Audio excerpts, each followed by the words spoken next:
Indo Rafu Savavin Pondicherry State President. Today, Karanji.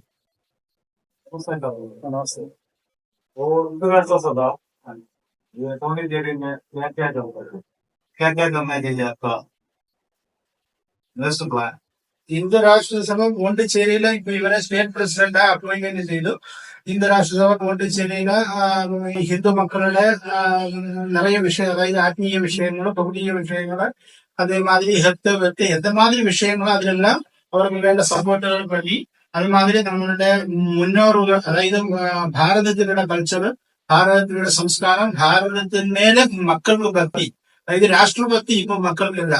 கோவில் பக்தி இருக்கு, சுவாமி பக்தி இருக்கு, இதெல்லாம் இருந்தாலும் ராஷ்டிரபக்தி இல்லை. அந்த ராஷ்டிரபக்தி மக்களுக்கு வரணும். ராஷ்டிரபக்தி வரும்போது தான் அவங்க தேசத்தின் மேலே அவருக்கு ஒரு மரியாதை வரும். அந்த தேச மரியாதை இருந்தால் தான் மக்கள் எல்லாம் தேசத்துக்காக ஒன்னா சேர்ந்துதான் இந்த ராஷ்டிரபக்தியோட விஷன். மக்களுக்கு வந்து என்னென்ன செய்யுது பிளான் நிறைய சேரிட்டிகள், இப்போ எஜுகேஷனா, அதே மாதிரி ஆரோக்கியம், அது மாதிரி அவரு அக்ரிகல்ச்சர், இந்த மாதிரி எல்லாம் பண்ணணும். அந்த மாதிரி தான் முடிவு முன்னாடி போயிட்டு இருக்கு. அந்த மாதிரி பண்ணிட்டு தான் போகும்.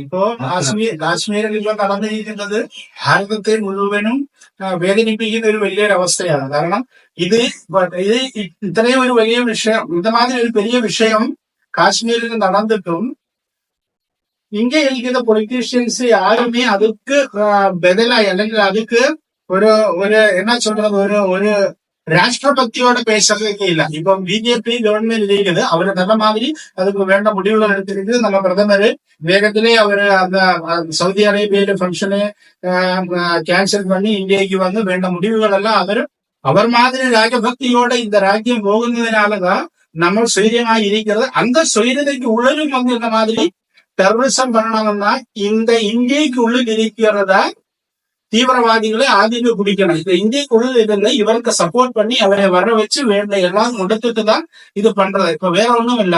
அங்கே முஸ்லீம் இப்ப எல்லாரும் இப்ப நிறைய முஸ்லிம்களை நான் பார்த்துட்டு, அந்த முஸ்லிம்கள் எல்லாம் என்ன சொல்றது, இது முஸ்லீம்கள் எல்லாம் தீவிரவாதிகள் கிடையாது, இது தனியா நடந்தது, அப்படி இப்படி எல்லாம் பேசும்போது நம்ம ஒண்ணு நினைக்க வேண்டியது, அங்கே பாரதத்துக்கு எதிராக ராஷ்டிரத்துக்கு எதிராகையோ അല്ലെങ്കിൽ என்ன சொல்றது நம்ம மற்ற விஷயத்துக்கு எதிராகையோ அல்ல நம்ம சம்பத்துக்கு எதிராக இந்த மாதிரி ஒண்ணும் அல்ல அங்க டெரரிசம் நடந்தது. அங்க நடந்த டெரரிசம் ഓരോ പീപ്പിൾസിനുടെയും വസ്ത്രത്തെ കണ്ടി അവൻ முஸ்லீமா அமுஸ்லீமான்னு பார்த்துதான் சொல்றாங்க. இப்படி பண்ணும்போ அது எப்படி ரிலீஜன் மேலே அல்லான்னு சொல்ல முடியும்? அது ரிலீஜன் மேலதான் பண்ணியது, ஹிந்துவுக்கு எதிராக தான் பண்ணியது, ஹிந்துவுக்கு பதிலாக தான் பண்ணி, அதுல ஒரு சந்தேகமும் கிடையாது. இதுக்கு தக்கதா பதில் இந்துக்கள் பாரதத்தில் ஒன்னா சேரேண்ட டைம் தான் இது. இந்த டைம்ல சேரலன்னா இனியும் இது மாதிரி நிறைய இவர் பண்ணிட்டே இருக்கும். அதுல பெதங்கட்டி இங்க கொடுத்துடும். அது கண்டிப்பா நம்ம பாரத பிரதமர் அது விடவே மாட்டேன். എന്നാലും ഭാരതത്തിൽ ഇരിക്കുന്ന മുഴുവൻ മുസ്ലിം മക്കളും തീവ്രവാദികൾ சொன்னாது. പക്ഷെ இங்க இருக்கிறவர்கள் நல்ல மாதிரி சப்போர்ட் பண்ணனாலதான் இங்க இந்த தீவிரவாதம் நடந்துட்டு இருக்குது. அது கவர்மெண்ட்டுகள், எல்லா கவர்மெண்ட்டுகளும் அது பார்த்து வேண்ட நடவடிக்கை எடுக்கணும்னு தான் சொல்ல வேண்டியது, வேற ஒண்ணு.